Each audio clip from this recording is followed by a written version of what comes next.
Glad to have you joining us for another edition of Curiosity, Not Judgment. Welcome back, or welcome for the first time. My name is Birga. And I'm Gary. So I definitely had a heavy topic on my mind on the way over here today. We just talked about it at length, and there's always a little bit of, pause when we have these really deeply heavy conversations to bring forward, because we want to make sure that we're not presenting ourselves as the experts on this topic, but really the question bringers and hopefully thought prompters in a lot of regards. And so the thing that was really top of mind for me is just the topic of justice and what is it? How do we determine what is just, and what happens when people disagree or vary on their interpretation of what justice is in a given community? In a given community, in a given news article, in a given family, in a given situation, I think the human condition is all about various things that happen to us, various interactions with people and things, and I think justice is one of those words that I think some people would use to say, I want my agenda versus justice, because I think justice, the definition, we just looked it up in Merriam's dictionary, right? I'll share it here in a minute. Yeah, and it says, the pursuit of what is just. Well, what is just? And what is truth? And what is, and my truth may be different than yours. I've always had this feeling that if you peel everything away, there are probably certain life principles and truths. The Constitution says that we hold these truths to be self-evident, right? And remember what they are? Life, liberty, and the pursuit of happiness. Justice, right? Or pursuit of happiness. Sorry, I'm thinking the Pledge pursuit of of Allegiance. happiness, right? Life, liberty, and the pursuit of happiness. So if you take those three and then you try to build up from there based on our own values, our experience, what works, what seems to work, what seems to make our life better versus what seems to not. I think we kind of try to do that all as we grow up from babies into children into teenagers into adults. Sure. And my experience is going to be by definition different than yours, and so my truths, probably better said, my values and my experience together, I'm going to make different choices, and I'm going to see justice differently. So what is justice? Yeah, it's interesting to me that I mix those two things up in my brain with the Pledge of Allegiance. Liberty and justice for all, right? That's the end phrase for the Pledge of Allegiance. So yeah, what is justice for all? What is just? What is the pursuit of happiness? And what happens when my happiness infringes upon your justice, right? And all of these things, and how easily they can get muddied and tangled together. And so I fully recognize we are not going to come to a conclusion by the end of this episode. We are not going to be awarded the Nobel Prize, but well, maybe, I don't know, maybe something really brilliant's about to happen. But I think it's worth considering, because as we have discussed through all of these episodes, this is episode, I think, 126. We've been doing this for a long time, and the goal, the emphasis is always to have a different perspective than you had when you came in, simply by choosing to ask curious questions, to know that the way that you think and process in the world looks vastly different than other people around you. And so how do we need to posture ourselves to be curious, to make good decisions, to interact with one another wisely, so that we preserve relationship? Preserve relationships, enhance relationships, and help each other kind of evolve our thinking, staying away from or evolving from old ideas or ideas that are not working or useful, into new ideas, and help develop vision and hope. And so as we talk about justice, how can we do that? How can we do that for ourselves and for other people? It is a convoluted, deeply politicized conversation, and it will vary drastically from nation to nation. I think I'm going to leave off the U.S. version of justice for the moment, because really what started this whole thought process in me today was I got a call from a dear friend who runs a mission in Haiti. And I serve on the advisory board for this group, and it's a home that serves aged out orphans. So there are, I think, 8 young men that are in the program right now. They're in a community that up until now had been relatively untouched from the gang activity in Haiti, but they had to evacuate last night. They have had to literally leave their campus, leave their community to flee for places that are safer. And so I started thinking about that and just the fact of how unjust that is for the community that is now in terror and fleeing. But were you to have a conversation with some of the leaders in the gangs, they might feel like they are serving justice in a nation that has been under corrupt leadership for decades. And so I just found myself really pondering that when you say, justice for all in our own country, let alone other countries, you are going to have really diverse views on what justice means and what it looks like to be executed. Yeah, and how do we stay curious when we are talking with folks who have vastly different ideas about what justice is and what the purpose of organized government is, Yeah. or capitalism, or how we work with our hands and produce food and a livelihood for our families. And who's to say, when you look over history, I think sometimes when we look back over history, we can say that certain governments were more corrupt and deserved to be overthrown and replaced with other forms of government.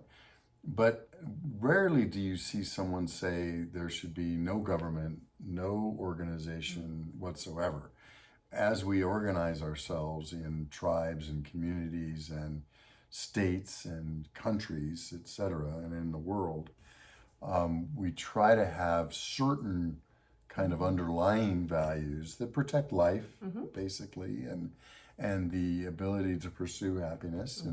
And so how do we do that? And how do we know when a government is really oppressive? Am I the oppressor or the oppressed? The folks who are in these gangs clearly felt the need to overthrow the government. Two things can be true at once. It could have been a corrupt government, but it was a government. And so are they planning to replace it with a new form of government?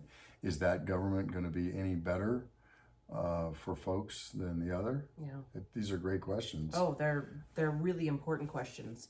You mentioned the fact that we had looked up the Merriam-Webster definition. So this is just off the Merriam-Webster app, but I do want to read it because I think we hear phrases or words so often and we think we know what they mean, but we might have a preconceived notion that doesn't actually match the definition. And who gets to establish the definitions, right? That's a whole nother topic. But there are 3 primary definitions under justice for Merriam-Webster. So first one is the maintenance or administration of what is just, especially by the impartial adjustments of conflicting claims or the assignment of merited rewards or punishments. And boy, is that a mouthful. But basically, you've got someone in a position of administration that is going to maintain a system of justice. So that would have to be agreed upon by a government, right? You're going to adjust based on conflicting claims. You're going to analyze assignments and figure out rewards or punishments based on that system. And good luck on that one. Yeah, so we would say in our current society and through our lens that you are either going to appoint or elect judges, arbitrators, adjudicators, down to health insurance boards that will determine who's right and who's wrong in a given conflict, and that is being meted out as justice according to this definition. Yeah. It seems very American court, doesn't it? It does. I mean, I don't know how you do that in a situation like in Haiti where it's not very clear who's on the side of the most people or not. Sure, or who's even in charge anymore. Or who's in charge, that's right. So how would you set up a new, let's say you had a blank piece of paper. How would you set up a just system? I don't have the first clue as to how to do that, which is probably a good thing, because that's not the field that I'm in, right? That's not what I'm about. But the field I am in, I'm in a field professionally that works with victims of human trafficking. Mm-hmm. I would say, by and large, the vast majority of people on planet Earth would say it is unjust for someone to be used for sex or labor exploitation, right? It's unjust for them to serve in a purpose where they don't want to be serving, they're not being compensated, etc. We would argue that. Mm-hmm. But you would have a small percentage of people that say, well, it is my right. I am an entrepreneur. I know how to make money. And if this person has, kind of come along the journey with me and is, I know this is very loaded and I'm not suggesting anything by this, but I'm just saying that the mentality from the opposite side would be like, well, this person is kind of complying with this task. And so therefore I'm not doing anything unjust. So it would be unjust of a judicial system to arrest and prosecute any of those people on the other side of that. Yeah, in maybe their according minds. in their own minds, right? Yes, but yes. we do have laws on the books. We do have Agreed statutes upon and laws. regulations. Yeah, absolutely, that say it is not okay to sell a human being for sex or labor purposes. That is not okay. Right. And so we can pursue justice in the sense of trying to build a criminal case, taking someone to court, having them found, guilty or innocent according to the facts that are presented during a trial. And so what if there are not enough facts? What if indeed a person was trafficked, but there's not adequate evidence that was gathered, and so the person is not prosecuted? Is that just? Right, and is our justice system just? All of the things. And that's going to be, and I mean, that's a huge current topic, right? Oh, yeah. Do I believe in the justice system if the justice system determines an outcome that I don't like? Sure. I recognize, just reiterating the fact that we are going down a deep, dark hole with this, and this could be a conversation for days on end. We're not going to come to a solution, but I just think it's important for us to think through this together, to bring the conversation forward to the public, and just to say, hey, I think we do need to spend a little time thinking about it, because it does ultimately impact what we believe about our laws, about our government, about how things should be structured. So the second definition, again, this is according to Merriam-Webster's dictionary, it says, the quality of being just, impartial, or fair. And again, that is going to be dependent on the person who's in the decision-making seat. And how do you make sure that that individual is going to be just, impartial, or fair, right? This comes back to how our judges come to be. And who evaluates whether they are impartial and fair on an ongoing basis? And is the system basically working? I think, so let's just use our American lens here for a second. I think most people would say that our justice system, for the most part, works. In general, it prosecutes people who are on the wrong side of the law or are doing things that we've all deemed and voted on through our legislators, etc., that things are legal or illegal. Now that changes over time, which brings a whole nother element to this. I know recently we had, there was a governor, I think in Maryland, that commuted all the sentences of anybody who'd ever been convicted of a marijuana charge. And I don't have all the details about whether that was just possession or small quantities or whatever, but because the laws had changed and that was no longer illegal. So do we consider the fact that if we've all agreed something is illegal, say bootlegging back in the time, back when it was illegal to make or distribute alcohol, and bootleggers were going to jail. And then when prohibition was lifted, did those bootleggers all just get released from prison? I don't think so.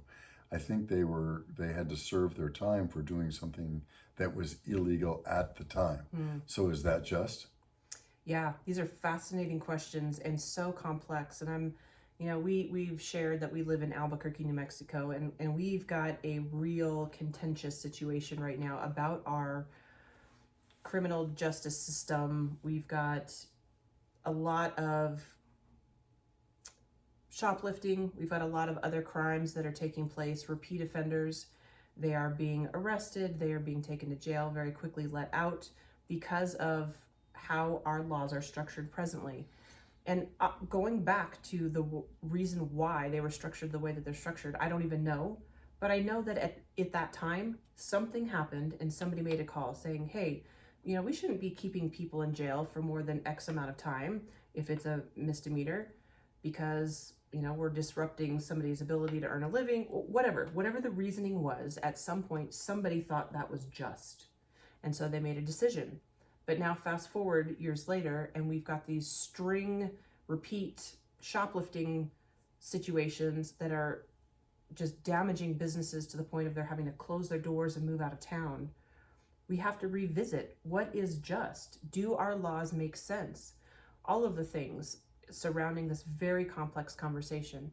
And so, yeah, I think as a community, we have to have these conversations, but they can't be yelling, screaming conversations. Picketing often is not going to get you your desired result either. So how do we enter into civil discord with that curious posture to say, hey, we need to do something different. What we have going on right now isn't working. It is not just, even though maybe it was in the time that it was enacted or erected, it is no longer just. And so the fact that the barometer on justice changes is a fascinating thing to me as well. Or that the environment or conditions would affect that. Yeah. So if someone is poor and cannot post bail, does that mean we should get rid of the bail system? Yeah. And so these are the things that are really troubling, because we don't want to persecute the poor unjustly more than people who have enough money to post bail, hire good lawyers, etc. On the other hand, does that mean that everybody just goes free all the time? And so, what's best for society? Who determines that? Yeah, that's the $1 million question. If you solve that one, you might be elected. And do I even want to be elected these days? Good point. And so, how do we ask curious questions around this? How do we say, okay, where as the pendulum swings back and forth, and as you know, I'm one of those folks that thinks that it does over time, and with the economy, politics, etc. We try some things out. We go, that was probably a little too far. Let's swing back the other way. Sometimes that gets extreme. I think right now in our country, one of the things that is happening is that I just heard, this is not my quote, but it was one from I think he's the director of, Ron Bercy, he's the director of political, or the political news director for CNN, I think is who I saw speak on a stage at the American Public Power Association. And he said, we are a country that is closely divided and yet severely divided. In other words, closely in that it's 49-51 on almost everything, but very divided on the issues. And so when it's that close, then we're going to go back and forth. And so but it makes it extreme. So his point is, we're whipping things back and forth so much. One administration goes in and their whole point in life or their whole goal is to undo everything that the previous administration did. And then we go back and forth when we see that doesn't work. Whereas, can we come back to a controlled system? In engineering, you talk about a system that is in control and a system that's out of control, and what's called ringing. And we're kind of ringing right now. We're going boom, boom, boom, back and forth, back and forth.